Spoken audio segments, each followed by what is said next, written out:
Merci d'être sur la télévision. La barre est pour le journal de ce jour, vendredi 27 janvier 2023. Mesdames et messieurs, bonsoir et bienvenue à tous.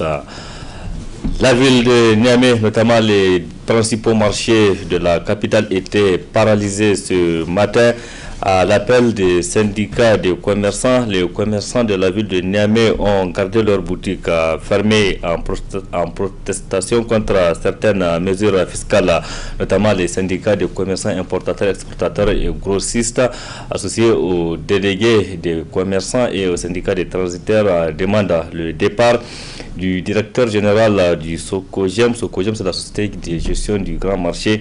La suppression de l'incivisme fiscal au cordon douanier, l'accélération du processus de la mise en application du protocole d'accord signé le 30 mai 2022, entre autres.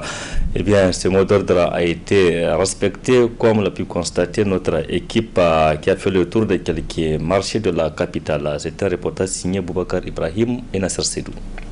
L'action de nommé marché mort engagée pour la journée de ce vendredi par les syndicats des commerçants a été largement suivie par les commerçants de la ville de Niamey. Du marché Haboutagui de Yantala au grand marché, en passant par celui de Harobanda, le petit marché, le marché Madina, et même au niveau des centres commerciaux, l'effervescence habituelle n'était pas au rendez-vous. Retraçant l'essentiel des raisons ayant conduit à entreprendre l'action, le représentant a fait part de sa gratitude.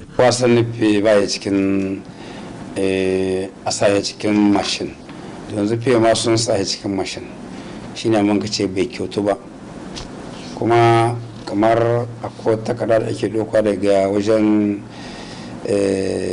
import in ka kawo kaya da yan baka da ta baka kai duwan kamar ana bin ka bashi. Il y a beaucoup de mesures que nous ont imposées. Récemment, un commerçant importateur de riz a été largement taxé. La rentabilité n'est pas garantie et c'est pourquoi nous avons entrepris cette action durant le représentant. Dan wani mutum mu shekaran jiya kawo wata shinkafa 43 ton ne an amshi kamar wajen 2 miliyan to da bai ka wannan takardar da nake faɗi kuma an ka sake amsa 1 miliyan 600 gare shi kenan kusan 4 miliyan ga mota shinkafa duka nan mota shinkafa take kenan ba za a aiki ba inda haka nan za a yi kuma duk wanda adda abincin bai kawo wa tunda bai hita to saboda shine mun yi ta musu takardu ba su ba mu amsa shekaran jama'a ogata uku nan mun ce to musu ba mu amsa ba insha Allah muna gwada musu kamar muna tare da yan kasuwa. Godiya ga kuma san din Nijar maza da mata da manyan 'yan kasuwa kai kadiba abin mamaki yadda mai haƙi ya ruhi mai sai da cawa ya ruhi mai sai da keke ne ya ruhi mai sai da masa ta ruhi mai sai da huwa ta ruhi duka mai sai da dan Nijar duk inda yake Allah ya gama shi da alheri.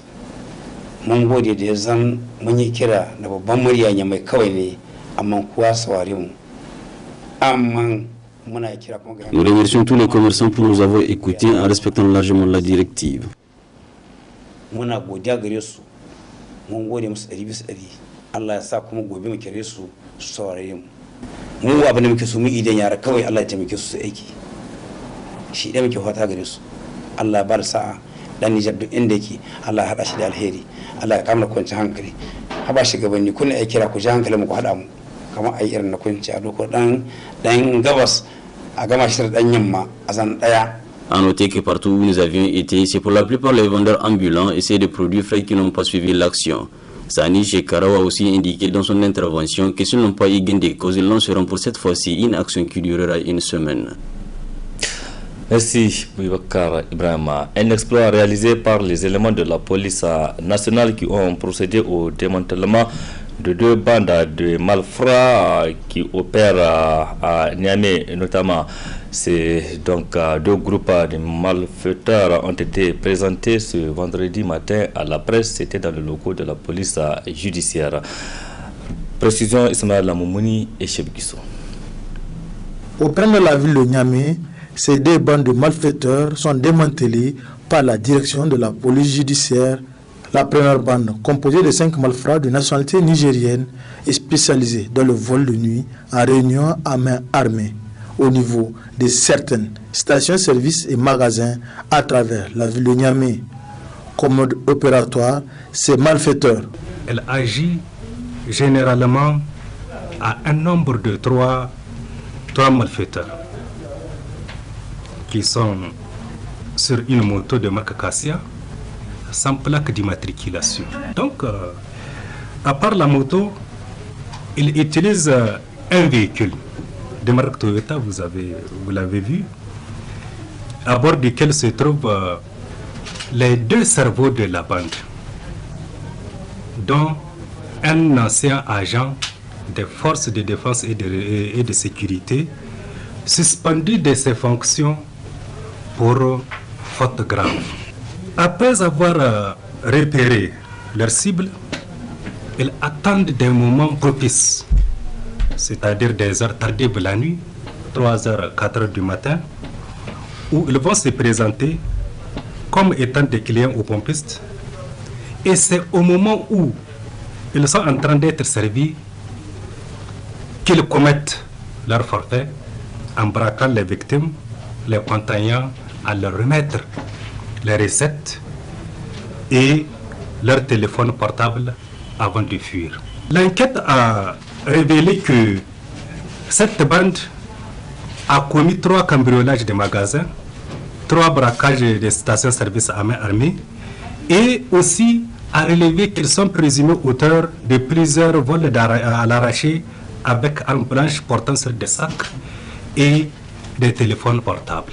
Les investigations menées ont permis de découvrir et de saisir un véhicule, une moto, 3 armes à feu, dont un pistolet automatique factice, des machettes, couteaux, des flèches, des gilets pare-balles, des menottes, des faux billets de banque. Quant à la deuxième bande, elle est composée de 12 cybercriminels, 5 Camerounais, 2 Béninois, 2 Nigériens, 1 Ivoirien, 1 Burkinabé et 1 Ghanéen, spécialisés dans l'escroquerie par un moyen de communication électronique à travers des simulacres d'offres de marché d'épices bio ou de miel naturel.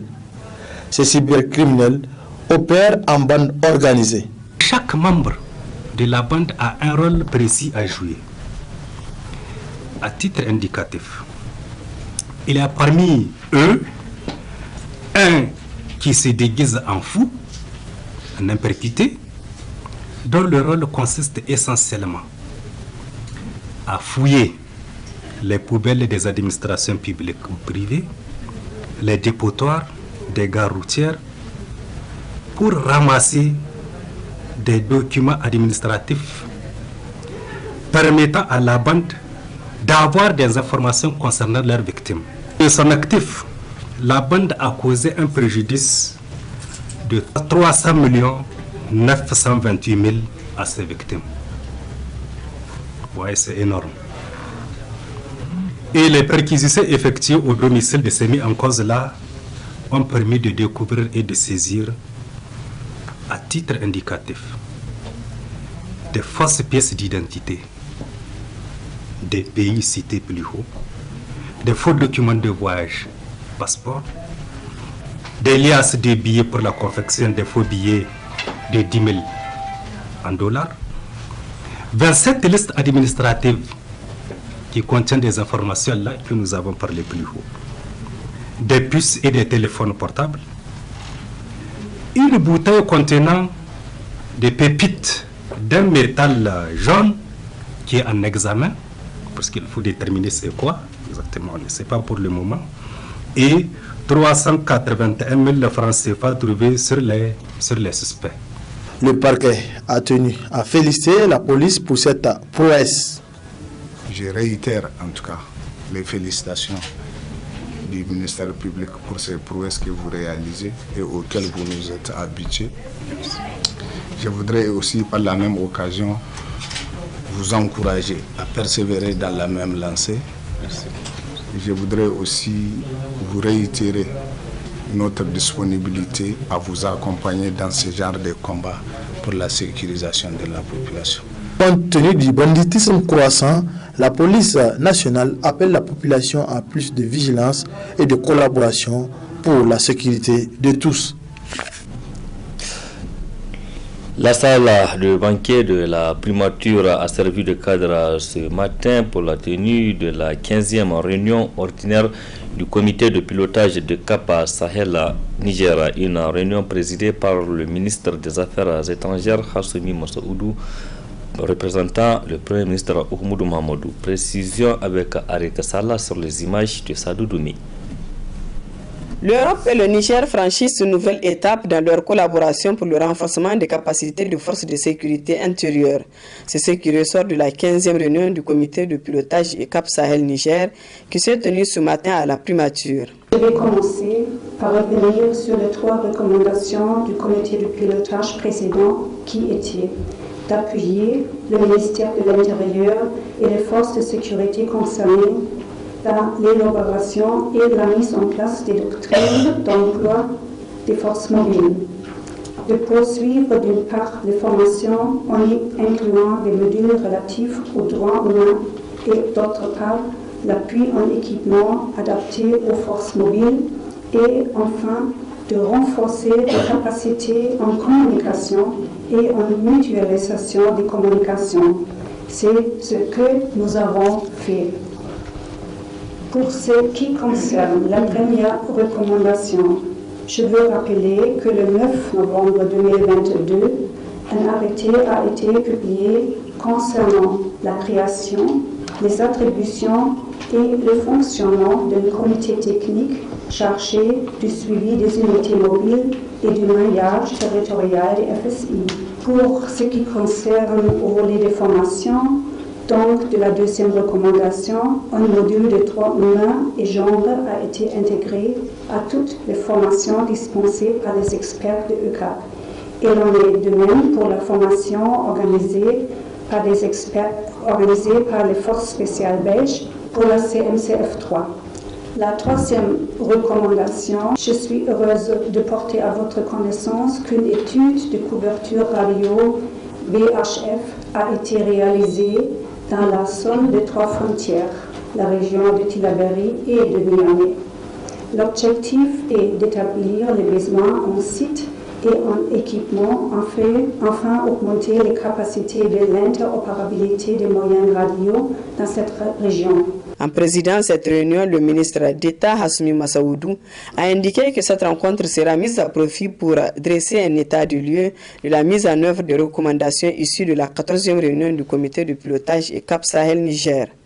J'engage à cet effet les différents ministères et toutes les structures concernées à intégrer davantage ce nouveau paradigme de lutte contre le terrorisme articulé autour de la prévention de la radicalisation, de la déradicalisation, de la consolidation de la chaîne pénale, des sources de financement du terrorisme et de la recherche du renseignement. La présente session sera pour nous l'occasion de dresser un état des lieux de la mise en œuvre des recommandations issues de notre dernière réunion, au bilan des activités réalisées par la mission du 1er juillet 2022 au 26 janvier 2023, et enfin de présenter les termes du nouveau mandat. Le travail de Cap Sahel se concentre sur le soutien à la création des forces mobiles et le renforcement des capacités de l'État pour lutter contre le terrorisme.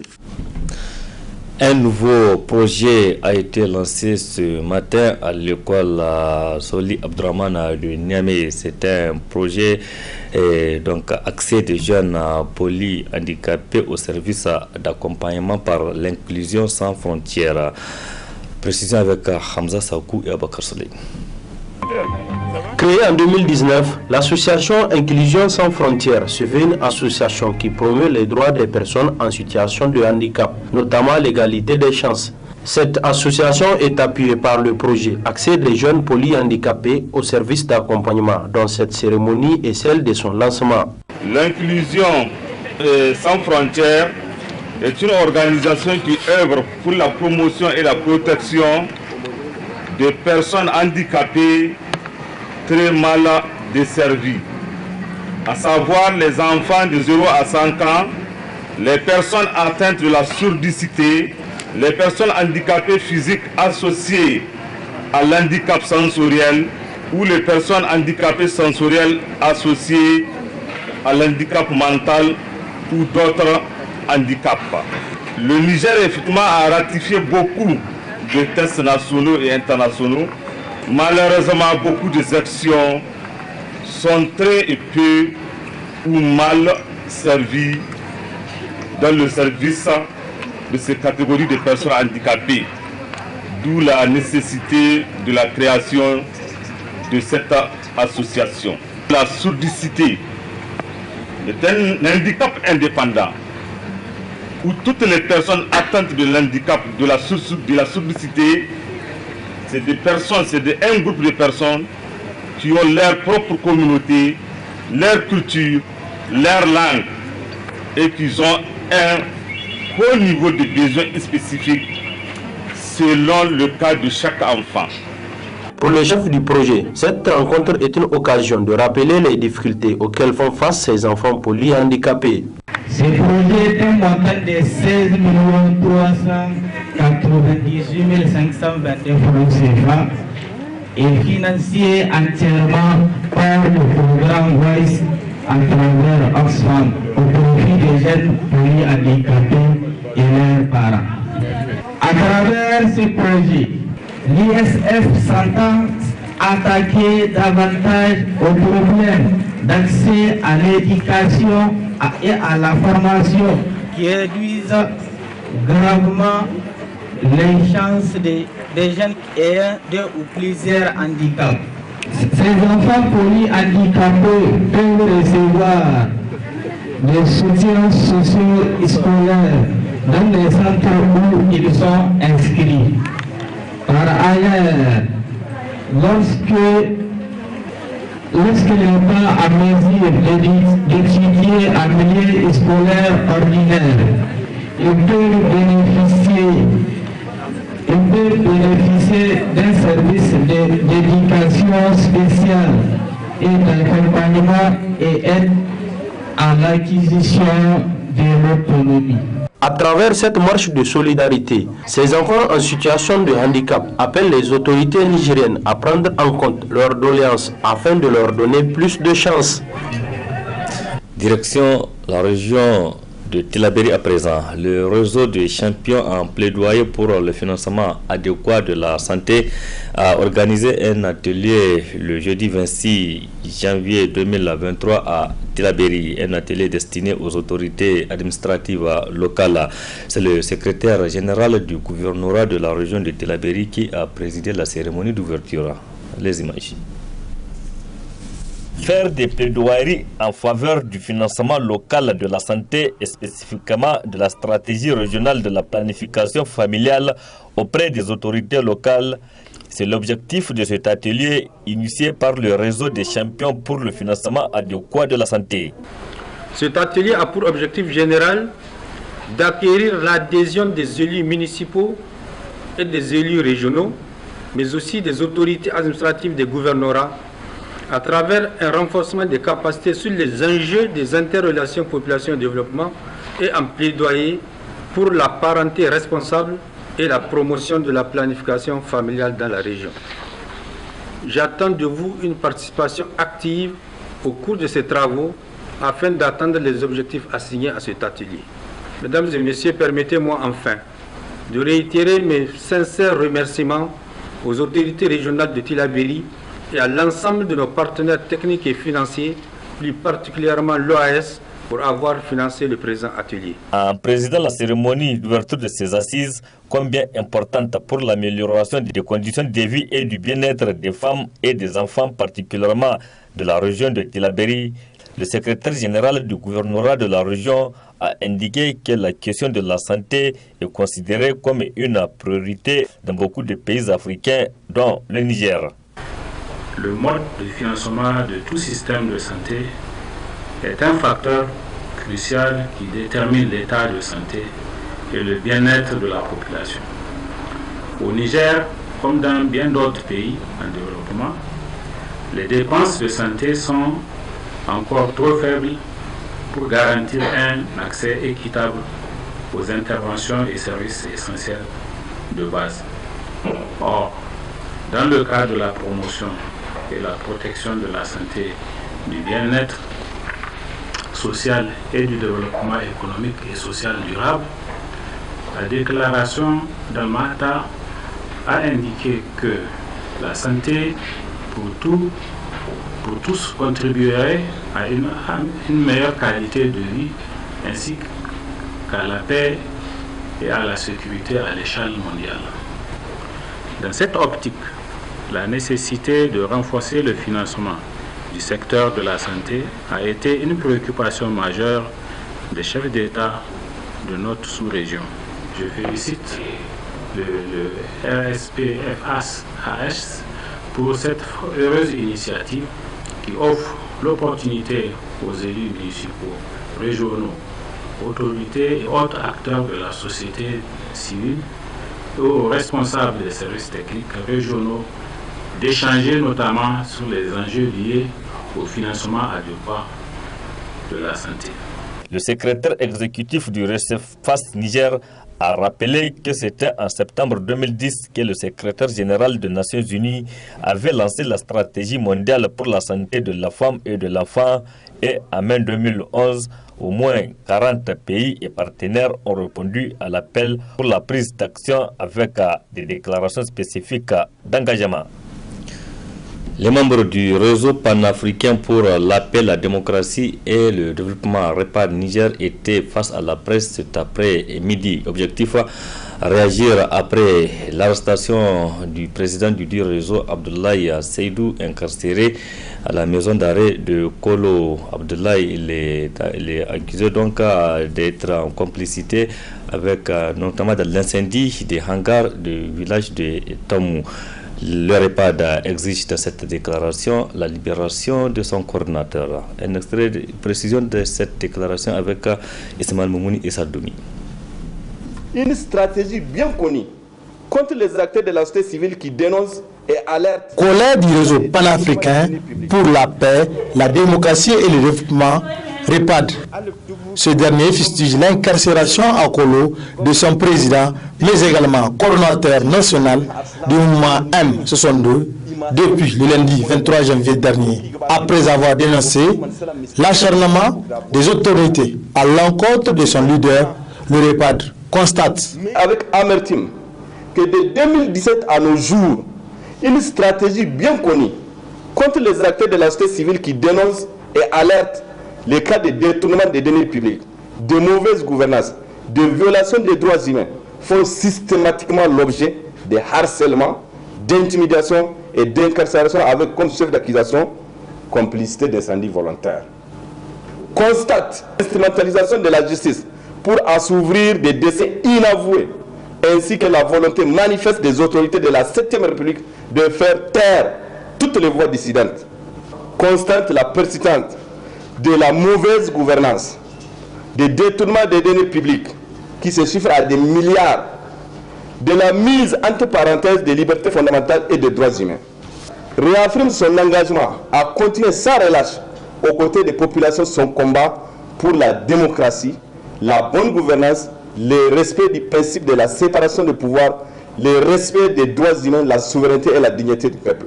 Le réseau s'engage à poursuivre les investigations sur le drame de Tamou afin de faire toute la lumière sur cette affaire. Exige le départ sans condition de toutes les bases militaires étrangères sur notre territoire et apporte son soutien au FDS dans leur noble mission de défense et de sécurisation de l'intégrité du territoire national. Lance un appel à l'endroit de tous les citoyens, épris de paix et de justice, à se mobiliser pour une justice libre et équitable au service exclusif du peuple et non des gouvernants. Condamne le refus des autorités judiciaires de délivrer des permis de communiquer à toute personne, même ses collaborateurs, même ses frères et sœurs, en dehors de ses parents biologiques et de son épouse, en violation flagrante de son droit de recevoir des visites. Exige la libération sans condition du camarade Abdoulaye Seydou, injustement incarcéré au camp pénal de Kolo, et tient pour seul responsable les autorités de la 7e République de tout ce qui lui adviendra. Pris par la police sans ordre de mandat, Abdoulaye Seydou a été présenté au doyen des juges et c'est en présence de son avocat qu'on l'accuse de complicité d'incendie sur le site de Tamou. puis inculpé et mis sous mandat dépôt à la prison de haute sécurité de Kolo, selon le REPAD. C'est parti pour la saison sportive 2023 au niveau de la gendarmerie nationale. Le haut commandant a officiellement lancé ce vendredi matin dans le camp du haut commandement les activités sportives et physiques au titre de l'année 2023. Sur le plan sportif, cette saison 2023, la gendarmerie donc émet beaucoup d'ambition, s'il vous plaît.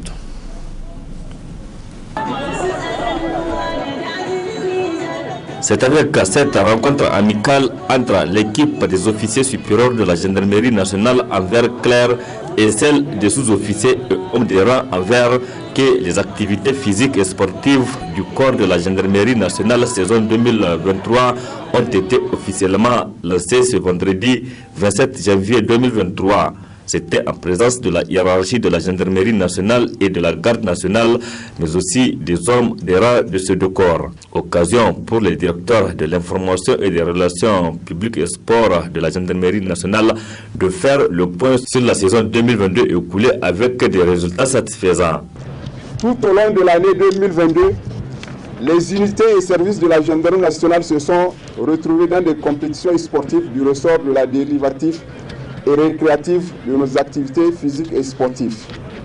On peut citer entre autres le relais 10 fois 1000 mètres de relais coupe du commandant de légion numéro 1 de Niamey, la course marche pédestre, le cross 5 km et 8 km de cohésion qui a bouclé l'année 2022. La direction de l'information des relations publiques et du sport, conformément à ses attributions, établit un programme annuel des activités physiques et sportives approuvé par le commandement dont la cérémonie de son lancement nous réunit aujourd'hui. Programme comportant des disciplines individuelles et collectives sera exécuté tout au long de l'année 2023 grâce à l'appui financier et à la volonté du commandement. Ces rencontres sportives prévues au programme annuel 2023 sont des moments de retrouvailles, de cohésion et de fraternité entre personnels de la gendarmerie nationale, car le sport est un élément essentiel dans la vie quotidienne de tout militaire. Pour le patron de la gendarmerie nationale, le général de corps d'armée Lawel Cheikh Kouré, les activités physiques et sportives sont une exigence professionnelle pour les gendarmes. Je me réjouis de l'intérêt que vous accordez à la cohésion et à la fraternité entre les forces de défense et de sécurité en vous joignant à nous pour qu'ensemble nous célébrions ce qui est désormais une tradition pour la gendarmerie nationale, à savoir le sport de masse de fin de mois. Je fais de l'entraînement physique, militaire et sportif un impératif pour le personnel de la gendarmerie nationale. La présente cérémonie annonce le début de l'exécution du programme annuel 2023 établi par la direction de l'information, des relations publiques et des sports. Ce match militaire entre les officiers et les sous-officiers et hommes de rang qui a été dominé par ces derniers marque ainsi le démarrage de la saison sportive 2023 au niveau de la gendarmerie nationale. Point final de cette édition. Merci à vous de l'avoir suivi. Restez en compagnie du programme de la télévision La Barre. Excellente nuit à toutes et à tous et bon début de week-end. Au revoir.